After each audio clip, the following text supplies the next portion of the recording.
Hello everyone, সবাইকে সোনামণি learning সেন্টারে স্বাগত। আজকের ভিডিওতে আমি নিয়ে এসেছি রায় ও মার্টিন প্রশ্ন বিচিত্রা 2025 ষষ্ঠ শ্রেণীর পরিবেশ ও বিজ্ঞানের একটি মডেল সেট। এর আগে আমি 3টে মডেল সেট করিয়েছি, আজ মডেল সেট 4 করাবো। তোমরা যারা আগের ভিডিওগুলো দেখোনি, ডেসক্রিপশন বক্সে লিঙ্ক দিয়ে দেবো, তোমরা দেখে নিও। তাহলে চলো শুরু করা যাক আজকের পর্বটি। কথা না বাড়িয়ে একের দাগে বলেছে সঠিক উত্তরটি নির্বাচন করে দেখো যে কোনো 6টি।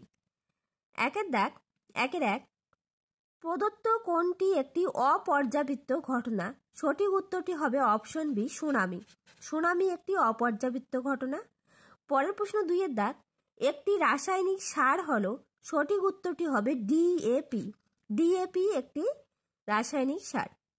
পরের প্রশ্ন 3-এর দাগ, একটি একমুখী ভৌত পরিবর্তনের উদাহরণ হলো, সঠিক উত্তরটি হবে অপশন সি, কাচের ফুলদানি ভেঙে যাওয়া, এটি একমুখী ভৌত পরিবর্তন।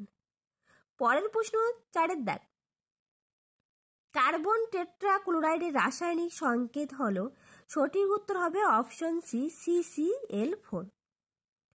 পরের প্রশ্ন 5-এর দাগ, সোনার চিহ্ন হলো, অপশন ডি, AU। AU সোনার চিহ্ন। পরের প্রশ্ন 6-এর দাগ, একটি তরল ধাতুর নাম হলো, সঠিক উত্তরটি হবে অপশন বি, পারদ। পারদ একটি তরল ধাতু। পরের প্রশ্ন 7-এর দাগ, পরিস্রাবণ প্রক্রিয়ায় ফিল্টার কাগজের উপর পড়ে থাকা কঠিন পদার্থটি হলো, সঠিক উত্তরটি হবে অপশন বি, অবশেষ। অবশেষ কি হয়? ফিল্টার কাগজের উপর পড়ে থাকা কঠিন পদার্থ। এরপর দেখো 2-এর দাগ, শূন্যস্থান পূরণ করো। 2-এর 1, সোডিয়াম মৌলটির চিহ্ন হলো Na। পরের প্রশ্ন 2-এর দাগ, ম্যালথিয়ান ও কার্বারিল হলো এক প্রকার রাসায়নিক কীটনাশক। কি? রাসায়নিক কীটনাশক। পরের প্রশ্ন 3-এর দাগ, নিচের প্রশ্নগুলির অতি সংক্ষিপ্ত উত্তর দাও যে কোনো 4টি। 1 নম্বর বলছে, একটি উদাহরণ দাও যেখানে ভৌত ও রাসায়নিক পরিবর্তন উভয়ই সংঘটিত হয়, সঠিক উত্তরটি হবে মোমবাতির দহন। মোমবাতির দহনে ভৌত ও রাসায়নিক দুটো পরিবর্তনই ঘটে। 2-এর দাগ, সোডা ওয়াটারে দ্রাব ও দ্রাবক কি কি? এখানে উত্তরটা লিখবে সোডা। সোডাটা হবে দ্রাব আর ওয়াটারটা হবে দ্রাবক। আমি লিখে দিয়েছি, তোমরা দেখো। পরের প্রশ্ন 3-এর দাগ, মিথেন গ্যাসের মধ্যে কার্বনের যোজ্যতা কত? উত্তর হবে 4। মিথেন গ্যাসের কার্বন যোজ্যতা কত? 4। পরের প্রশ্ন 4-এর দাগ, স্বচ্ছ চুন জলকে বাতাসে কোন গ্যাস ঘোলা করে?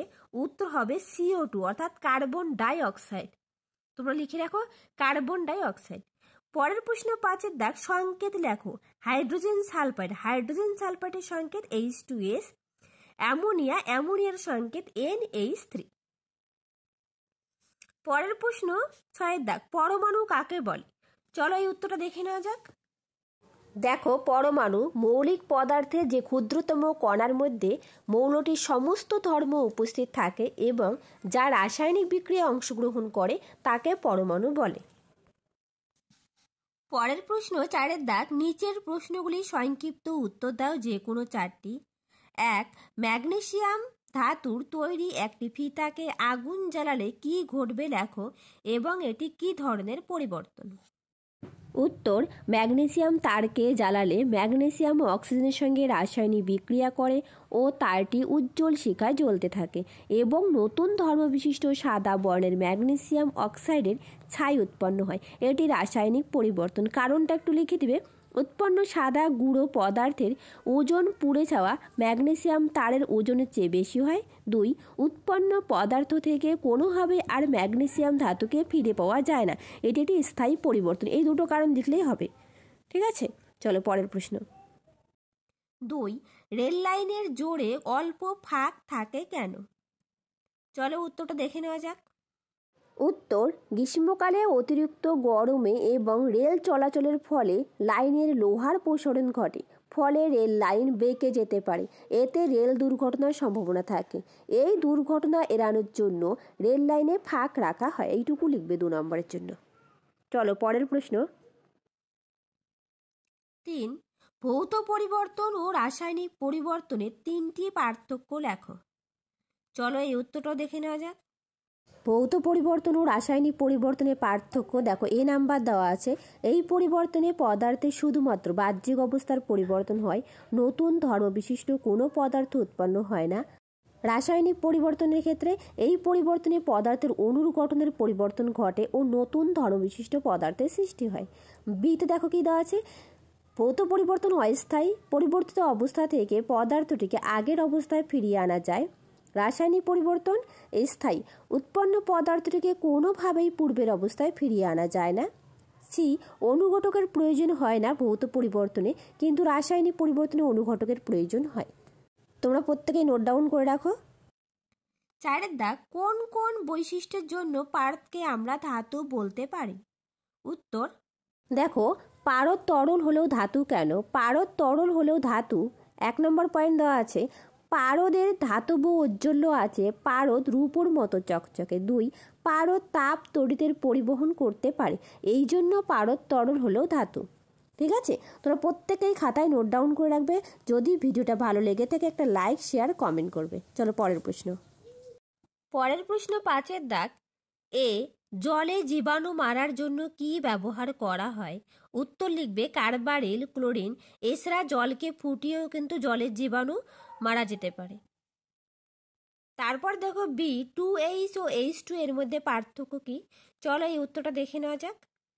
দেখো উত্তরটা, H বলতে হাইড্রোজেনের একটি পরমাণুকে বোঝায়, 2H বলতে দুটি পৃথক হাইড্রোজেন পরমাণুকে বোঝায়, আর H2 বলতে হাইড্রোজেনের একটি অণু বোঝায় যা দুটি হাইড্রোজেন পরমাণু নিয়ে গঠিত। এখানে H2 এবং 2H এর পার্থক্য চেয়েছে, এটাই লিখবে। এরপর দেখো জীবন বিজ্ঞান। জীবন বিজ্ঞানে যে প্রশ্নগুলো রয়েছে সেই প্রশ্নগুলো করবো এবার। 1 দাগে সঠিক উত্তরটি নির্বাচন করে লেখো। 1, দইতে উপস্থিত ল্যাক্টোব্যাসিলাস হলো এক প্রকার। Option B, bacteria. পরের প্রশ্ন 2, এরিথ্রোমাইসিন নামক ঔষধটি পাওয়া যায়। সঠিক উত্তরটি হবে থেকে। তারপর দেখো 2 দাগে শূন্যস্থান পূরণ করো। 1, কুইনাইন ড্যাশ রোগের ঔষধ হিসাবে ব্যবহৃত হয়। ম্যালেরিয়া রোগের ঔষধ হিসাবে ব্যবহৃত হয়, আর কুইনাইন পাওয়া যায় সিনকোনা গাছ থেকে। পরের প্রশ্ন 2 দাগ, আমাশয় রোগের জীবাণুটি আমাদের দেহের ড্যাশ অঙ্গে বাসা বাঁধে। উত্তর হবে অন্ত্রে বাসা বাঁধে। পরের প্রশ্ন 3 দাগ, কোন ভিটামিন আমাদের চোখ ভালো রাখতে সাহায্য করে? উত্তর হবে ভিটামিন এ। তারপরে দেখো 4 দাগ, বেমানান শব্দটি খুঁজে বার করে লেখো। উকুন যক্ষার জীবাণু, পিতাকৃমি, ম্যালেরিয়ার জীবাণু। উত্তরটি হবে উকুন। উকুন হচ্ছে পরজীবী প্রাণী। 5 দাগ, 2-3টি বাক্যে উত্তর দাও। 1, পিঁপড়ে ও জাপ পোকা কিভাবে একে অপরের উপর নির্ভরশীল? এটা তোমাদের টেক্সট বই থেকে দেখিয়ে দিচ্ছে, চলো। উত্তর দেখো, 3 নম্বরে পিঁপড়ে জাপ পোকারা গাছের শর্করা সমৃদ্ধ রস শোষণ করে শর্করা সমৃদ্ধ বর্জ্য ত্যাগ করে, এই বর্জ্যের নাম হানিডু। পিঁপড়ের 2 উপদেয় খাবার এই হানিডু। খাবার পাওয়ার জন্য পিঁপড়েরা জাপ পোকাদের লালন পালন করে, শত্রুর হাত থেকে বাঁচায়। এমনকি জাপ পোকাদের খাবার ফুরিয়ে গেলেও তাদের এক গাছ থেকে অন্য গাছে নিয়ে যায়। এতটুকু খুব সুন্দর করে লিখবে, আর এই প্রশ্নটা খুব ইম্পর্টেন্ট। চলো পরের প্রশ্ন। তারপর 2 দাগ, আমাদের উপকার লাগে এমন 2টি অণুজীবের নাম ও তাদের একটি করে উপকারিতা লেখো। চলো এই উত্তরটা দেখিয়ে দিচ্ছি। দেখো, 2টো অণুজীব লিখবে, ল্যাক্টোব্যাসিলাস নামক ব্যাকটেরিয়া, ইস্ট নামক এককোষী ছত্রাক। এই 2টো অণুজীব লিখবে, তার একটি করে ব্যবহার লিখবে। ল্যাক্টোব্যাসিলাস দুধের ল্যাক্টো শর্করাকে ল্যাকটিক অ্যাসিডে পরিণত করে বলে দুধ থেকে দই উৎপন্ন হয়। আর ইস্ট হচ্ছে যেটা পাউরুটি তৈরিতে ব্যবহার করা হয়। ঠিক আছে, এতটুকু লিখবে। তাহলে আজ রইল এই পর্যন্ত, আবার দেখা হবে নতুন একটা সেটে। তোমাদের যদি ভিডিওটা ভালো লেগে থাকে একটা লাইক, শেয়ার অ্যান্ড কমেন্ট করবে। Thank you everyone.